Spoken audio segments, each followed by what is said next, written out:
Good evening, Bahamas. Welcome to sports. I'm Jared Higgs. Love is in the air and so is a strong breeze, and that's a good thing for the organizers of the 29th annual St. Valentine's Day Regatta as they head into the second day of competition.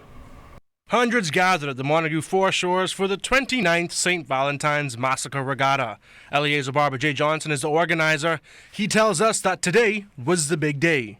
This is 29 years this regatta started, and people every year they want to see different action.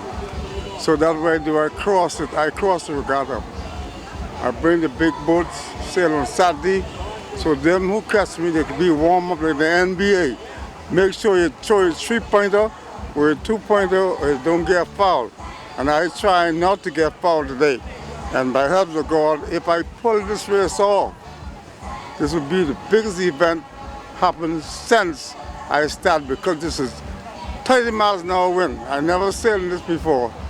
And both the red stripe them and the cross and the air sky and all the good news them. I tell them say I'm good for breeze and I'm good for light wind. Minister responsible for regattas, the Honourable V. Alfred Gray, an Auckland's native like Eliezer, threw his support behind his hometown brother.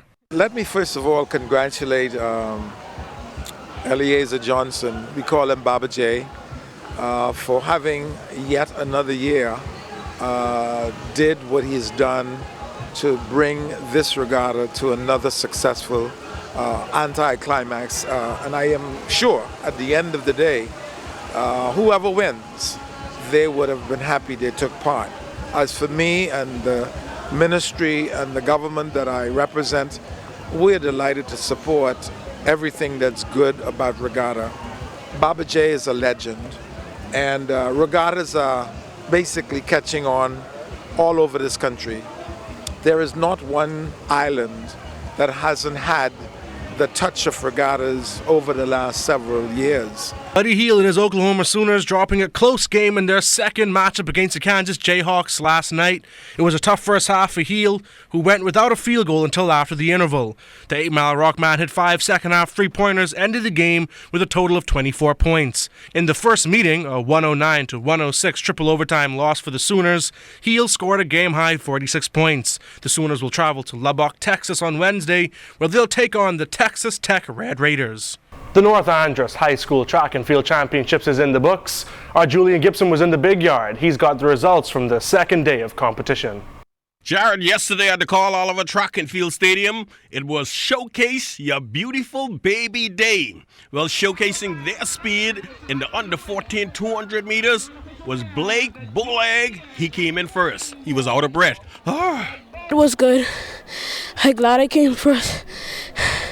And I'm glad my coach helped me to come this far. How was the competition out there? It was tough, but I made it. Stopping that domination from North Andros was Kendra King, under 20 girls 200-meter champion. She came to Andros to collect gold. The race out was here. It was nice. I had competition, but it was nice. I enjoyed it. I worked hard to finish like what I said. I came to collect 5 gold medals and I already have 4. One more.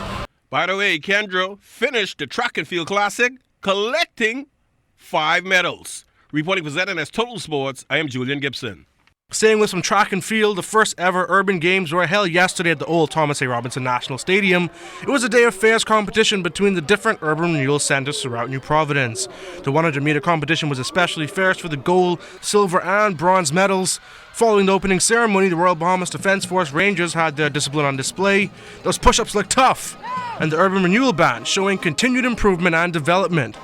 The Bonefish crew was the noisiest in the crowd. The spectators braved the heat. When all was said and done, it really didn't matter who won, but that everybody represented their area with pride.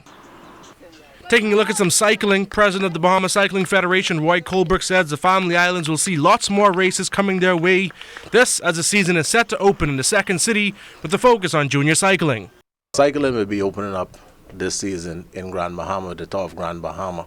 The Bahamas Cycling Federation, our focus this year will be on our Young Peddlers program to ensure, and based on what we see is happening here in the country, so we know we have to especially put special emphasis on our Young Peddlers program, which we believe is very important for the next generation of cyclists here in the Bahamas. And that will do it for sports. Once again, I'm Jared Higgs. Happy Valentine's Day, Bahamas.